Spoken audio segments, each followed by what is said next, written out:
Bonsoir. Une fois de plus, je suis parmi vous et je suis heureux. Je suis heureux de pouvoir vous apporter de nouveaux messages. Des messages de révélation. Pour cela, ce soir, je vous dis que je suis heureux.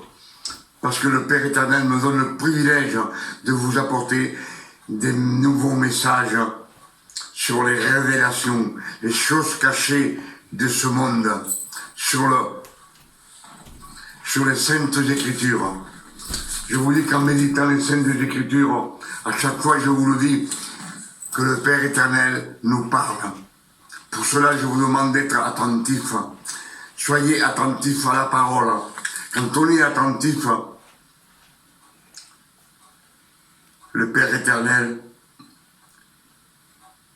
nous sonde et nous envoie des messages dans nos cœurs. Et nos cœurs s'illuminent. Pour cela, je vous dis d'être attentif. Quand votre esprit est ailleurs, quand on écoute un message, vous ne recevez rien. Pour cela, ce soir, je vous demande d'être attentif. Je vous le dis toujours. Et de méditer les Écritures. C'est un privilège que le Père éternel nous donne. Pour cela, je vous salue au nom de notre Père éternel. Et je vous salue au nom de notre Seigneur et Sauveur Jésus-Christ. Ce sont les deux êtres suprêmes qui ont travaillé pour nous.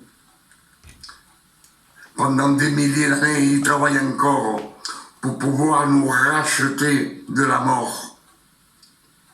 Parce que notre destin était destiné dans les mains de Satan pour l'éternité. Et ce qu'on va méditer ce soir, on va méditer ensemble, c'est le comportement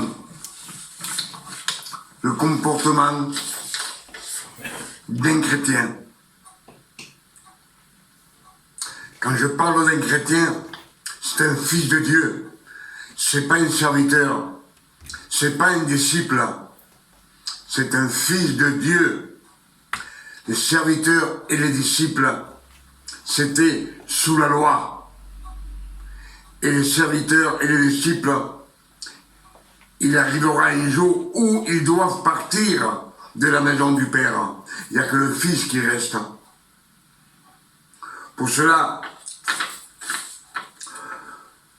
Colossiens 1, verset 26, les mystères cachés de tout temps, de tout âge, révélés maintenant à ses saints. Pour cela, je vous dis, si vous voulez devenir un saint de Dieu, méditez les Écritures. C'est ce qu'ils nous disent, Colossiens 1, verset 26. Méditez les Écritures jour et nuit. C'est des conseils que le Père éternel nous donne. Des conseils, pourquoi? Parce qu'il sait que nous sommes et nous avons le libre arbitre. Et on peut les méditer si on veut. Et si on ne veut pas, on ne les médite pas. Mais quand on médite les Écritures, Matthieu 11, verset 27 nous dit comme ceci. Personne ne connaît le Fils si ce n'est le Père. Et personne ne connaît le Père si ce n'est le Fils. Mais le Fils donne la révélation à qui il veut. À qui il veut, il lui donne la révélation. C'est un don non mérité. C'est la grâce de Jésus, un don non mérité. C'est ce que nous disent Matthieu 11, verset 27. Pour cela, je vous dis, ce qu'on va méditer ce soir, soyez attentifs. On va lire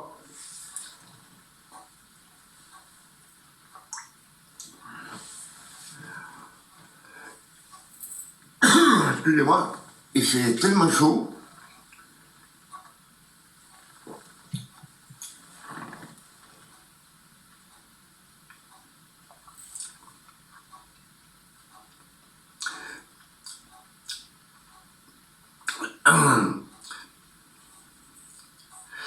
Jésus était avec ses disciples, alors il quitta la Judée. Jean 4, verset 3. Alors il quitta la Judée et retourna en Galilée. Comme il fallait qu'il passât par Samarie, il arriva dans une ville de Samarie, nommée Sichar, près du champ que Jacob avait donné à Joseph. Jacob avait donné à Joseph. Joseph, on sait bien que c'est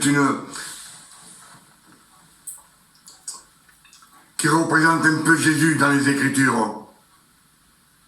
Joseph. Et Jésus arriva au puits que Jacob avait donné à Joseph, son fils. Là se trouvait le puits de Jacob. Jésus, fatigué du voyage, était assis au bord du puits. C'est trop loin. Voilà, faire comme ça je pourrais mieux lire.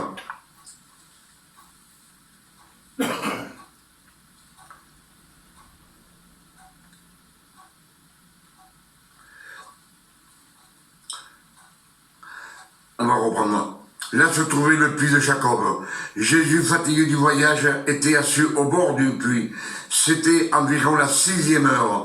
La 6e heure, c'est midi, en pleine clarté, en plein soleil, que ces Samaritaines venaient.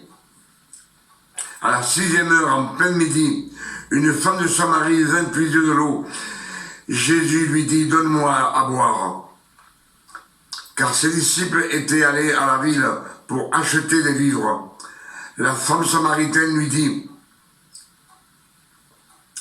comment toi, qui es juif, me demandes-tu à boire à moi, qui suis une femme samaritaine? Les Juifs, en effet, n'ont pas de relation avec les Samaritains. Jésus répondit, si tu connaissais le don de Dieu, si tu connaissais le don de Dieu, et qui est celui qui te dit, donne-moi à boire, tu lui aurais toi-même demandé à boire, et il t'aurait donné de l'eau vive. C'est ce que dit Jésus. La Samaritaine lui dit, Seigneur, tu n'as rien pour puiser, et le puits est profond. D'où aurais-tu donc cette eau vive? Es-tu plus grand que notre père Jacob, qui nous a donné ce puits, et qui en a bu lui-même, ainsi que ses fils et ses troupeaux? Jésus lui répondit, quiconque boit de cette eau aura encore soif, mais celui qui boira de l'eau que je lui donnerai n'aura jamais soif, et l'eau que je lui donnerai deviendra en lui une source qui jaillira jusqu'à dans la vie éternelle. La femme lui dit, Seigneur, donne-moi de cette eau, afin que je n'ai plus soif, et que je ne vienne plus puiser ici. Va, lui dit Jésus, appelle ton mari, et viens ici. La femme répond, je n'ai point de mari. Et Jésus lui dit, tu as eu raison de dire, je n'ai point de mari, car tu en as eu 5 maris, et celui que tu as maintenant n'est pas ton mari. En cela tu as dit vrai. Seigneur, lui dit la femme, je vois que tu es prophète. Nos pères ont adopté sur cette montagne, et vous dites-vous que le lieu où il faut adorer est à Jérusalem. Femme, lui dit Jésus, crois-moi, l'heure vient où ce ne sera ni sur ces montagnes, ni à Jérusalem que vous adorerez le Père. Vous adorerez ce que vous ne connaissez pas. Vous adorez ce que vous ne connaissez pas. Nous adorons ce que nous connaissons, car le salut vient des Juifs. Mais l'heure vient, et elle est déjà là.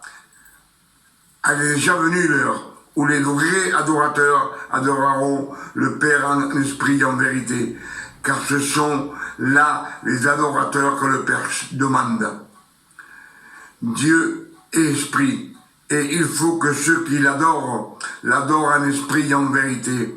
La femme lui dit, je sais que le Messie doit venir, celui qu'on appelle le Christ. Quand il sera là, quand il sera venu, il nous annoncera toutes ces choses. Jésus lui dit, je suis moi qui te parle.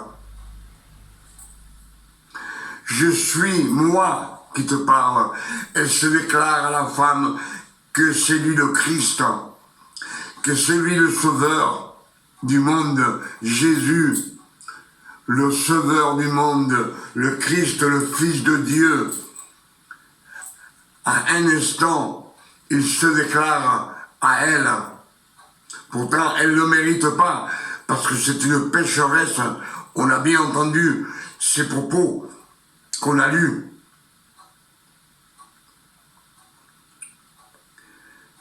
C'est moi, je suis moi qui te parle. Là-dessus arrivèrent les disciples. Alors la femme, ayant laissé sa cruche, s'en alla dans la ville et dit aux gens, elle est partie prêcher.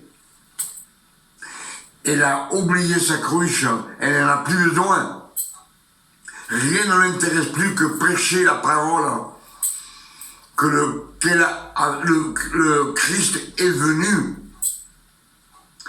Et elle dit, dans la ville, elle dit, venez voir un homme qui m'a tout ce que j'ai fait, ne serait-ce point le Christ. Ils sortirent de la ville et vinrent vers Jésus, vers lui. Pendant ce temps, les disciples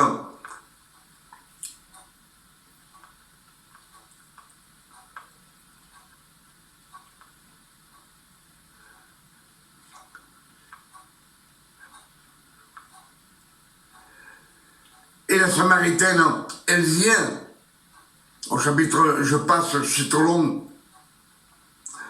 Elle vient, plusieurs Samaritains de cette ville crurent en Jésus à cause de la déclaration formelle de la femme. Elle prêcha et ils crurent. Et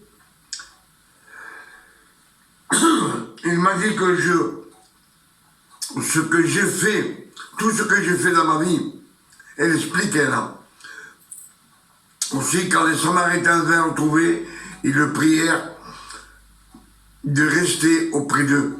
Et il resta 2 jours, et beaucoup, plus grand nombre crurent à cause de sa parole. Et il disait à la femme, ce n'est plus à cause de ce que tu as dit que nous croyons, car nous l'avons entendu nous-mêmes, et nous savons qu'il est vraiment le sauveur du monde. Et Jésus resta 2 jours avec eux. Un jour, c'est comme 1000 ans. Et 1000 ans, c'est comme un jour. Jusqu'à la fin des temps. Là, on voit la Samaritaine que Jésus, dans un petit moment, elle parle avec elle. Et Jésus se déclare à elle, c'est moi le Christ, c'est moi le Fils de Dieu. Il l'a baptisée du Saint-Esprit avec l'eau de la parole. Elle n'a pas eu besoin de passer dans la rivière pour le baptême. Elle a eu un don qu'elle ne méritait pas. Le Christ lui a donné par grâce ce don tout de suite. C'est un disciple. Elle n'a pas eu besoin d'attendre 1 an ni 2 ans pour se faire baptiser dans la rivière, que c'est religieux. Elle n'a pas eu besoin de diplôme, ni attendre 3 ans. Elle connaît. Christ s'est révélé à lui. Par contre, les 12 apôtres qui sont avec lui, 3 ans et demi, à chaque fois qu'il fait un miracle, à chaque fois qu'il guérit un paralytique ou un aveugle, eux-mêmes se demandent et disent qui c'est cet homme. Ils ne le connaissent pas, Jésus. Mais par contre, la Samaritaine, à un moment, elle a été baptisée du Saint-Esprit. Elle n'a pas eu besoin. Elle a eu le don immérité de notre Seigneur Jésus-Christ. Parce que c'est une pécheresse. Et, comme dit l'Écriture,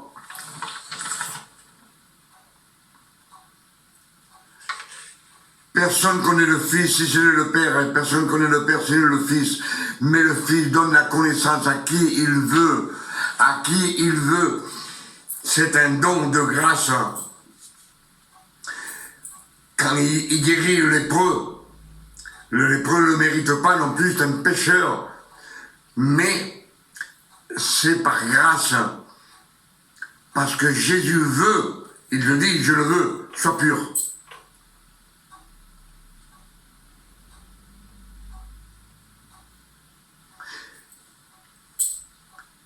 Je pense que les Écritures sont claires. Ils sont bien clairs. Par contre, Jean 3, verset 1, Jean 3, verset 1, Nicodème. Nicodème vient de nuit voir Jésus. La Samaritaine vient en plein jour, en pleine clarté, pour être éclairée de la parole du Christ. Nicodème vient de nuit, il sort des ténèbres, il vient voir Jésus. Lui, il ne vient pas voir le Christ, il ne vient pas voir le Sauveur, ni le Messie. Il vient voir un jeune homme avec 30 ans qui fait des miracles. Et il lui dit, on sait que tu es envoyé par le Père éternel, par Dieu. Parce que personne ne peut faire les miracles que tu fais. Et il dit à Jésus. Et Jésus lui dit à Nicodème, Nicodème est un prince juif, docteur de la loi. C'est lui qui enseigne les autres. Et Jésus lui dit, en vérité, je te le dis, si tu ne renais de nouveau, tu ne verras pas le royaume des cieux. Tu ne verras pas le royaume des cieux.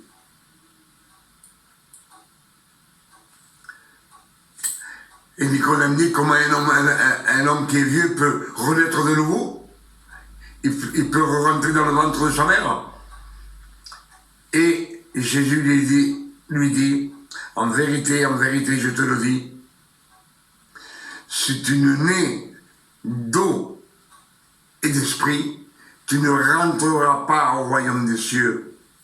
Il ne rentrera pas au royaume des cieux. Pour cela, je vous dis toujours que ceux qui sont dans la loi, ils meurent dans la loi. C'est une âme perdue pour notre Père éternel. Et une âme gagnée pour Satan, pour le malin. On dit bien dans les Écritures, je n'ai pas le verset sous la main,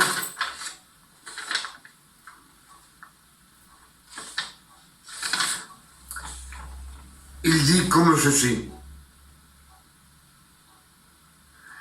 Dans peu de temps je partirai. C'est ce que dit Jésus. Vous me chercherez, vous ne me trouverez pas. Vous allez mourir dans vos péchés. Et où je vais, vous ne pourrez pas venir. Le Christ là, il part auprès du Père, à la gloire du Père éternel. Et il leur dit, vous ne pourrez pas venir où je vais. Sous la loi. Il lui dit ça aux pharisiens, aux scribes, aux séduciens, qui suivent tous la loi. Et ne croyez pas que de nos jours, parce qu'on ne tue pas des bêtes, hein, qu'on est sorti de la loi. La loi nous oblige, la loi de Jésus, à faire des efforts. Prends ta croix, prends ta croix. Et Jésus, dans la grâce, te dit, prends mon joug. Prends mon joug qui est doux et léger. Et je te donnerai du repos. Un joug, c'est soit en cuir dans les anciens temps ou en bois. C'était pour que deux bêtes, on puisse les mettre ensemble. On faisait ça pour labourer. Et Jésus te dit, prends mon joug, c'est-à-dire, viens à côté de moi. Viens à côté de moi, et je te donnerai du repos.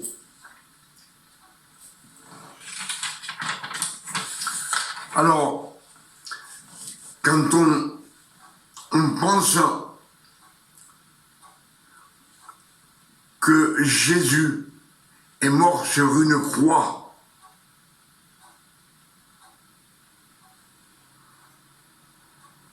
quand Jésus a ressuscité, tous nos péchés, toutes nos iniquités, toutes nos malédictions, tout ce que nous, on devait, lui, il l'a payé avec son sang. Pour cela, il vous dit, venez à moi. Venez à moi, je vous ai racheté de la loi. Vous n'appartenez plus à la loi, vous appartenez à celui qui a ressuscité de la mort, c'est-à-dire Jésus-Christ.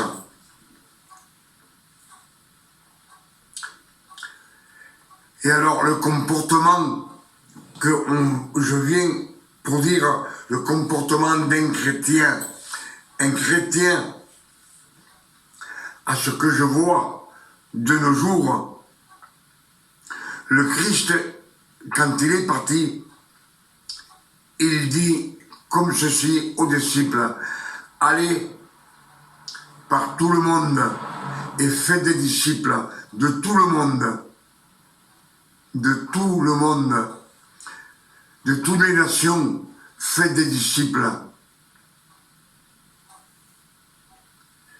Il nous dit, je vous laisse mon Saint-Esprit qui vous guidera dans la vérité, et la vérité vous fera libre. Libre, être libre, c'est faire ce qu'on veut, mais marcher dans la sainteté.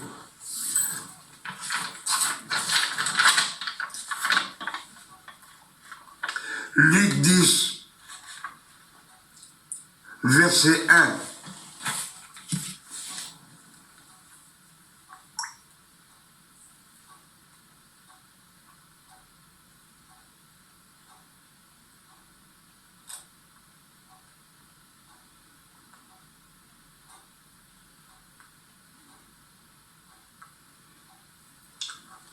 Luc 10, verset 1.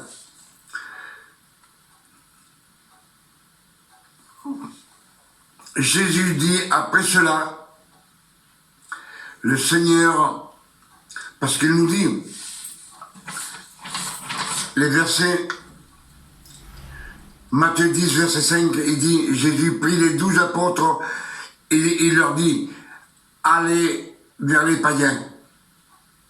Vers les païens, n'allez pas vers les païens et n'allez pas vers les Samaritains, allez vers les brebis perdues d'Israël pour annoncer le royaume de Dieu et guérissez les malades, ressuscitez les morts. Faites beaucoup de miracles, c'est ce qu'on a lu tout à l'heure. Et après cela, le Seigneur désigna encore 70 autres disciples et il les envoya 2 à 2 devant lui dans toutes les villes ou dans tous les lieux où lui-même doit y aller. Et il leur dit, la moisson est grande, mais il y a peu d'ouvriers. Priez donc le maître de la moisson d'envoyer des ouvriers dans sa moisson. Partez, voici, je vous envoie comme des agneaux au milieu des loups. Ne portez ni bourse, ni sac, ni souliers. Ne saluez personne en chemin. Dans quelque maison que vous entriez, d'abord, que la paix soit sur cette maison. Il envoie 70 devant lui. Si Jean le Baptiste a préparé le chemin de Jésus, Jésus, après, il envoie 70 pour préparer, quand Jésus va y aller, il dit, devant lui, il les envoie chez les loups. Il dit comme ceci, je vous envoie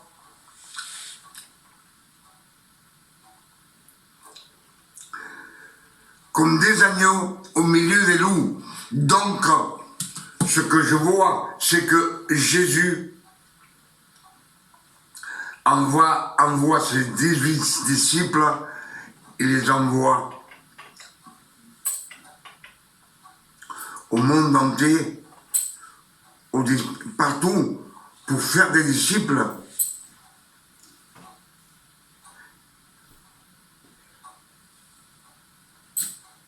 Je vous envoie comme des agneaux vers des loups. Les loups, c'est les hommes de mauvaise vie, les femmes de mauvaise vie, les incrédules, les meurtriers. Tout cela avec la parole de Dieu qui puisse venir chercher la sainteté. Et moi, ce que je vois aujourd'hui dans nos églises, c'est qu'on prêche toujours à la même personne. On ne va pas ailleurs. On ne va pas ailleurs. Là, vous avez l'église, de Pierre. Là, vous avez l'église de Jean. Jean, il part 3 jours. Jean part 3 jours chez Pierre pour faire une mission de 3 jours pour prêcher. Il y a 150, 200 personnes, 300 personnes. C'est toujours les mêmes. 15 jours après, c'est Pierre qui part chez Jean. Donc, c'est toujours les mêmes. C'est parce que dit Jésus, si Jésus les envoie comme des agneaux vers les loups, c'est pour qu'ils aillent chez les hommes de mauvaise vie, chez les gentils qui ne connaissent pas la parole de Dieu.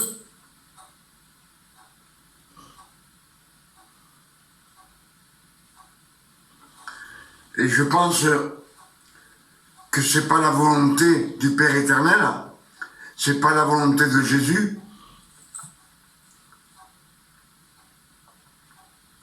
Si on se prêche d'un à l'autre, les gentils qui sont hors de l'Église, les incrédules, les hommes de mauvaise vie, les femmes de mauvaise vie, comment qu'ils font pour venir? Des professeurs dans un hôpital, qui travaillent dans les hôpitaux, eux-mêmes, comment ils font? Ils n'ont jamais entendu parler de Dieu. Pour cela, quand vous leur parlez, ils vous disent « Dieu n'existe pas ». Comment voulez-vous qu'ils viennent? Alors, où est-ce qu'ils sont les fils de Dieu? Moi, ce que je vois, c'est tous des serviteurs qui veulent être connus entre eux-mêmes et avoir une place élevée en disant le pasteur un tel, le prédicateur un tel, et ça ne sert à rien. Vous savez que dans les Écritures, il y a écrit, ils arrivent le Père des prédicateurs et il leur dit, nous avons prêché en ton nom, nous avons guéri les malades en ton nom, et Dieu leur dit, hors de moi, je ne vous connais pas et je ne vous ai point connu. Il les jette dehors, dehors du paradis, dehors de la vie éternelle. Alors les fils de Dieu, si on veut être fils de Dieu, premièrement, comme les Écritures nous disent, méditez les Écritures, prenez les révélations, et les révélations, c'est la vérité, donnez-leur au monde entier, afin qu'ils connaissent que Dieu, le Père éternel, est notre Père, et que Jésus est mort sur une croix pour nous, parce que tout le monde connaît le nom de Dieu, sur le globe. 8 milliards de personnes, 8 milliards 180 millions de personnes, tous connaissent le nom de Dieu et le nom de Jésus, mais sans plus. Quand vous leur demandez, ils vous disent « Dieu n'existe pas ». Pour cela, Jésus dit « Faites des disciples de toute nation dans ce monde, de toute couleur, de toute langue ». Et je vois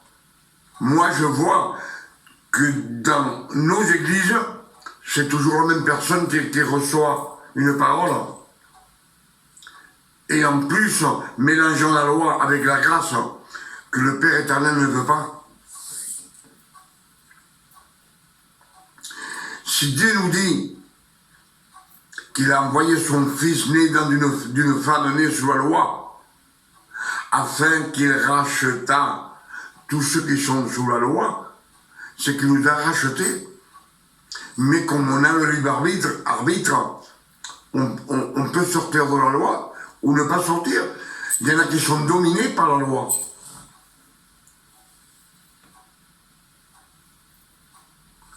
Ils sont dominés, ils ne peuvent pas sortir. Et quand ils entendent quelqu'un qui prêche la vérité, les révélations, ils s'écartent. Comme les pharisiens, comme les scribes et comme les séduisiens, quand Jésus faisait des miracles, ils étaient à côté. Eux, ils participaient pas avec Jésus. Il était là, comme un serpent, attendant que Christ dise une parole pour pouvoir le prendre et le mener en justice et le tuer. Et je pense que de nos jours, à ce que je vois quelqu'un qui prêche la grâce, on ne le laisse pas prêcher. On ne le tue pas de nos jours. Mais il faut qu'il parte. Il s'en va ailleurs pour pouvoir prêcher la parole de Dieu. Pour cela, je vous dis, le Christ, à sa résurrection sur la croix, Dieu l'a pris avec lui et l'a assis à côté de lui. Et toutes les malédictions qui sont sorties du jardin d'Éden, toutes les malédictions qu'il y a eu sur l'homme, toutes les malédictions, elles sont restées clouées sur la croix maudite au mont de Golgotha. C'est-à-dire que Jésus a tout effacé. Quand on efface quelque chose, c'est que ça n'existe plus. Et celui qui les a effacés, c'est le Christ, le Fils de Dieu, dont le Père éternel lui a donné tout pouvoir. Vous savez que dans le jardin d'Éden,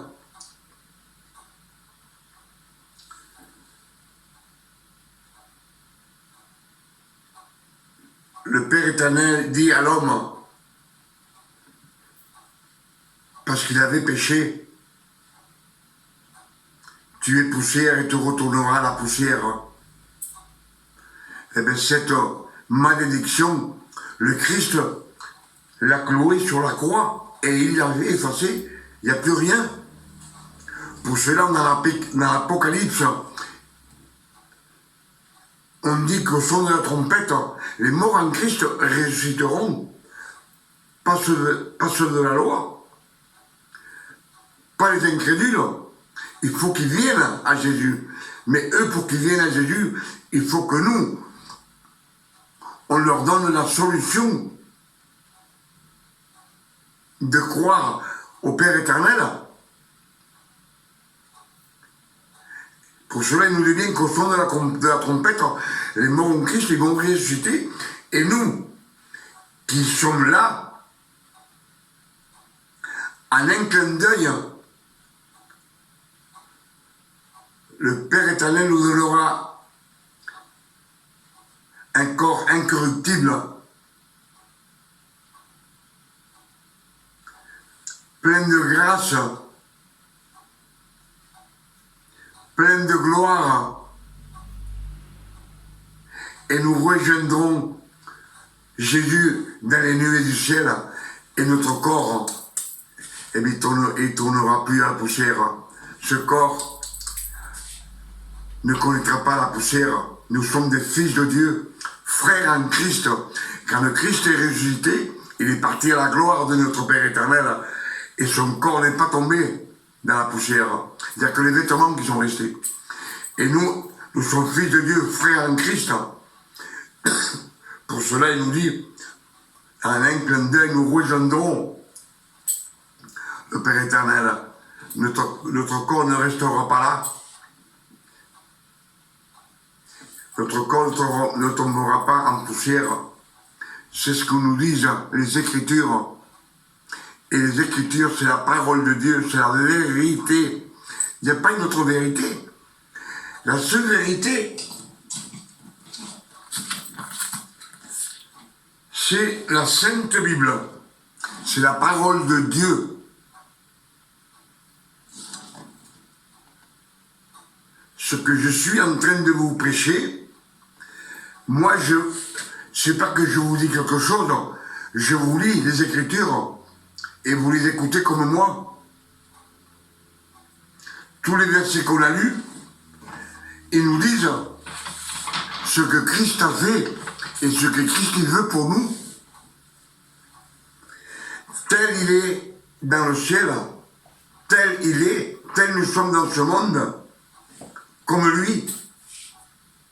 Pour cela, nous avons l'esprit de Christ dans notre cœur.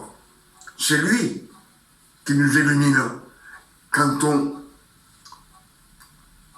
lit les Écritures, qui nous donne les révélations. C'est le Saint-Esprit.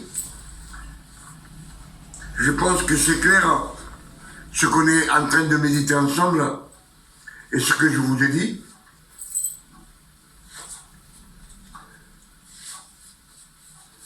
Moi, je vois que dans nos églises, ils prêchent que pour eux. Et en plus, ils te condamnent. T'as fait un péché, ils t'enlèvent le pain et le vin. Allez, enlevez.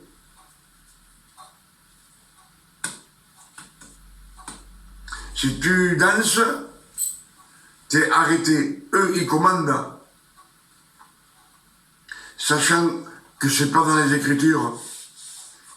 Le Père éternel te dit que tout est permis. Tout est permis. Mais vous savez que si le Père éternel s'est servi du prophète Ésaïe pour mettre un bandeau dans les yeux et des bouchons dans les oreilles afin que tu vois et tu sois... Tu vois et tu ne vois pas. Tu entends et tu es sourd. C'est une malédiction que le Père éternel a mis dans la Bible. Mais c'est une malédiction d'amour. C'est pour que quand Christ vienne, que personne ne le reconnaisse que c'est le Christ, parce que s'ils le reconnaissent comme le Christ, le Fils de Dieu, il n'aurait pas été crucifié, il n'y aurait pas eu le sang versé sur la croix. Mais n'oubliez pas que Satan a fait la même chose. Le petit Dieu, le Dieu de ce monde, il a rendu aveugle le monde.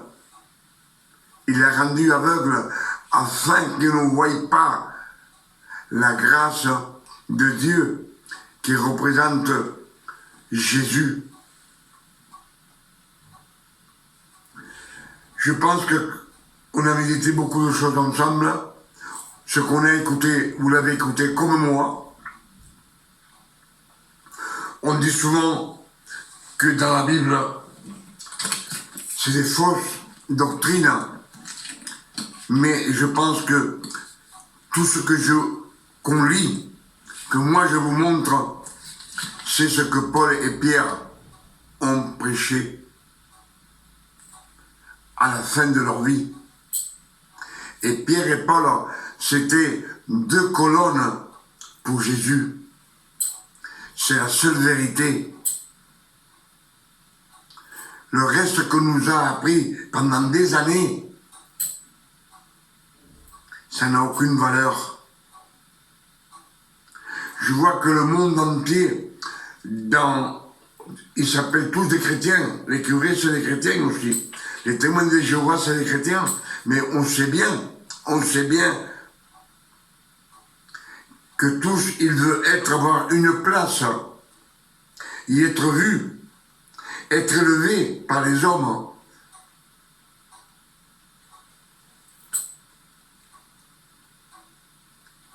Et un fils de Dieu, il ne veut pas être élevé. Le fils de Dieu se fiche de ce que dit un tel ou Pierre ou Jacques, ils s'en foutent. Le fils de Dieu, il veut lui seulement ce que le Père éternel est content avec lui. Il avait compte à rendre à personne. J'ai les comptes à rendre juste avec mon Père éternel. Pas avec le prédicateur intel, ni avec celui qui commande, qu'il a beaucoup d'autorité, que Christ ne lui a jamais dit d'avoir de l'autorité. Au contraire, qu'il se rabaisse. Tu veux être le premier. Sois un serviteur. Tu veux être le plus grand. Sois un esclave. Les Écritures sont nettes. Je pense, si j'ai oublié quelque chose, c'est pas perdu, parce que je vous le rapporterai demain ou après-demain. Pour cela, avec ce petit message, je demande au Père éternel, comme tous les jours, je le demande qu'il puisse vous illuminer le cœur avec ces messages, que c'est la parole de Dieu. C'est pas des messages à moi, c'est les Écritures que je vous prêche, afin que votre bandeau tombe des yeux. C'est ce que je demande au Père éternel, pour vous qui écoutez mes messages, qui êtes attentifs à la prédication. C'est ce que je vous demande toujours. Et en plus, moi, je demande aussi au Père éternel qu'il vous fasse tomber le voile des yeux. Mais le voile que nous avons sur les yeux, il n'y a qu'en méditant les Écritures, afin que nous puissions vivre bien sur cette terre et marcher dans la sainteté. C'est ce que nous dit comme conseil le Père éternel dans la Sainte Bible. Il nous le dit de méditer les Écritures jour et nuit, et il nous le dit 4 fois. Il nous le dit dans Exode, dans Josué, Ézéchiel et dans l'Exode. Méditez les Écritures, c'est ce que je vous demande. ce que je demande au Père éternel, c'est qu'il puisse, avec ces révélations, que le bandeau tombe et votre lui, qu'on entend, qu'on puisse reconnaître la parole de Dieu. Et moi, personnellement, je demande au Père éternel pour vous, pour moi et pour ma famille, vous qui regardez mes vidéos, écoutez le message, vos amis, vos enfants, votre famille et vos amis, et pour moi-même et ma famille et mes amis, je demande au Père éternel ce soir qu'il nous donne une nuit de repos, de tranquillité, de paix et de santé, comme le Père éternel donne à ses enfants. C'est ce que je demande pour vous et pour moi. Je demande au nom de notre Seigneur Jésus-Christ. À la prochaine, si Dieu le veut. Amen.